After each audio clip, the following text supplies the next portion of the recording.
नमस्कार, मैं किडनेश। अक्टूबर नवंबर में होने वाले 18वीं बिहार विधानसभा चुनाव के मद्देनजर राज्य सरकार ने बड़े पैमाने पर प्रशासनिक फेरबदल किया है।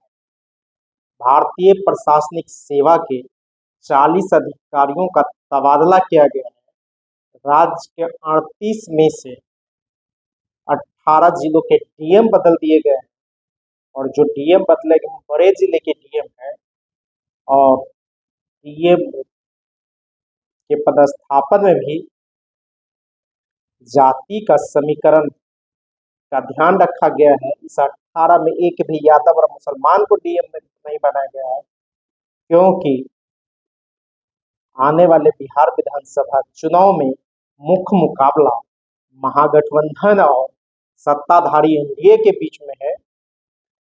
18 जिलाधिकारी के साथ साथ 5 प्रमंडल के आयुक्त भी बदले गए हैं। राज्य सरकार ने पटना, गया, नालंदा, दरभंगा, पश्चिम चंपारण, मधुबनी, बांका, बक्सर, खगड़िया, जमुई, गोपालगंज, कैमूर, सिवान, वैशाली, पूर्णिया, सहरसा और भागलपुर के जिलाधिकारी को तत्काल प्रभाव से बदल दिया गया। वहीं पटना, तिरहुत, दरभंगा, सारण और भागलपुर के प्रमंडलीय आयुक्त भी बदले गए हैं। इससे पहले मुख्य निर्वाचन पदाधिकारी भी बदले गए थे। तो यूं कहा जाए कि राज्य सरकार ने 18वीं बिहार विधानसभा चुनाव को लेकर अपनी राजनीति बिछाना शुरू कर दिया है और हर तरह की तैयारियां नीतीश कुमार ने शुरू कर दी है और चुनाव जीतने के लिए प्रशासनिक तैयारियां भी नीतीश कुमार ने शुरू की है। पिछली सरकार भी नीतीश कुमार के प्रशासन के बल पर बची थी और कहा जाता है कि नीतीश कुमार की सत्ता भी 2005 में प्रशासन के बल पर ही आया था और नीतीश कुमार की सत्ता प्रशासन के बल पर ही चलता है। इसी के मद्देनजर बड़े पैमाने पर प्रशासनिक फेरबदल किए गए हैं और खासकर नीतीश कुमार के सौजातीय अधिकारी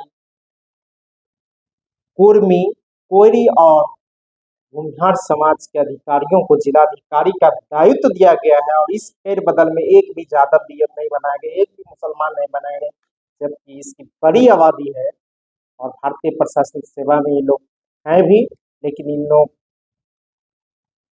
का नजरअंदाज किया गया। कहा जाता है कि नीतीश कुमार के पिछले 20 साल के कार्यकाल में पूरे देश से कुर्मी समाज के आईएएस और को खोज कर बिहार लाया जाता है और उसे डीएम बनाया जाता है। बिहार में आईएएस की क्षमता 300 है, लेकिन 10 से 12 अधिकारी ही बिहार चलाते हैं और अधिकारियों के लूट की छूट है।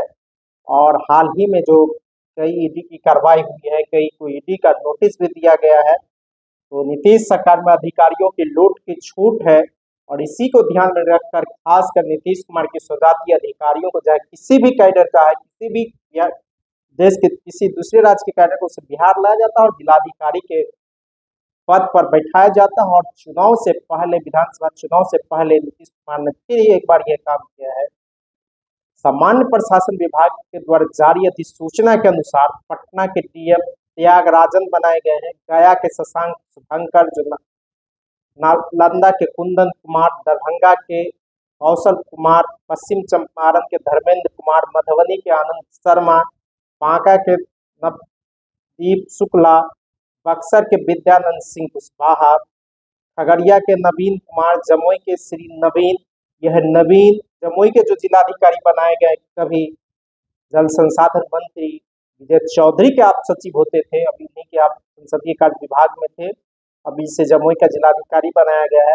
गोपालगंज के जिलाधिकारी पवन कुमार सिंह बनाए गए, कैमूर के सुनील कुमार, सिवान के आदित्य प्रकाश, वैशाली की वर्षा सिंह, पूर्णिया के अंशुल कुमार, सहरसा के दीपक कुमार और भागलपुर के हिमांशु राय जिलाधिकारी बनाए गए। विधानसभा चुनाव में किसी भी चुनाव में सबसे बड़ी दायित्व जिलाधिकारी के ही होते हैं और इसे जिलाधिकारी सह जिला निर्वाचन पदाधिकारी भी कहा था, लेकिन एसडीओ और दूसरे आरओ होते हैं, लेकिन चुनाव कराने की पूरी जिम्मेवारी जिलाधिकारी की होती है। इसी के मद्देनजर राज्य सरकार ने बड़ा फेरबदल किया है और 18 जिलों के डीएम बदल दिए गए। हालांकि भारत निर्वाचन आयोग का गाइडलाइन है जो 3 साल से एक ही जिले में पदस्थापित और एक ही पद पर स्थापित वैसे पदाधिकारियों जिसका सीधे चुनाव कार्य से लगा हुआ है उसका तबादला किया जाए, और तबादले के लिए 31 जुलाई निर्धारित भी किए गए हैं। इसी के मद्देनजर जून में और बड़े पैमाने पर तबादले होंगे। और नीतीश सरकार में कहा जाता है यहाँ ट्रांसफर पोस्टिंग उद्योग चलता है। नीतीश सरकार जून महीने में थोक भाव में ट्रांसफर पोस्टिंग करती है और जून के अंतिम सप्ताह में बड़े पैमाने पर बीडीओ, सीईओ, सीडीपीओ, पंचायती राज पदाधिकारी, जिला सिविल सर्जन, चिकित्सा पदाधिकारी सहित बड़े पैमाने पर इंजीनियर सबकी तबादला होता है और बड़े पैमाने पर यहाँ ट्रांसफर पोस्टिंग का खेल भी होता है।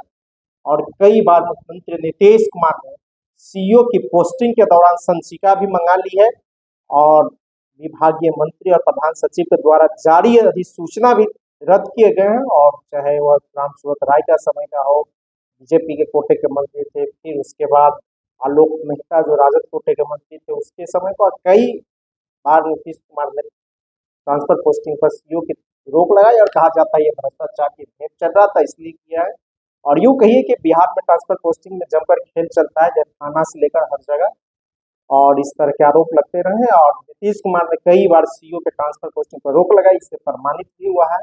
और हाल ही के दिनों में भवन निर्माण विभाग के जो एक मुख्य अभियंता थे उसे सरकार ने 2 साल का सेवा विस्तार दिया था। ईडी ने यहाँ से छापेमारी में लाखों रुपये निकाले। तो आप कह सकते हैं कि नीतीश सरकार में भ्रष्टाचार चरम पर है, लूट मची हुई है, भ्रष्टाचार मचा है। और उसी ऐसे ही अधिकारियों को चुन चुन के जिलाधिकारी बनाया जाता है जो नीतीश सरकार के इशारे पर काम करे। इसी के आलोक में न एक भी यादव डीएम बनाए गए, न ही मुस्लिम बनाए गए हैं, और पूरे देश से खोज खोज के नीतीश कुमार के सौजाती आईएएस अधिकारियों को बिहार लाकर इसे जिला पदाधिकारी के पद पर बैठाएगा और कई महत्वपूर्ण पदों पर राज्य सरकार नीतीश कुमार के सौजात की में बैठाएगा।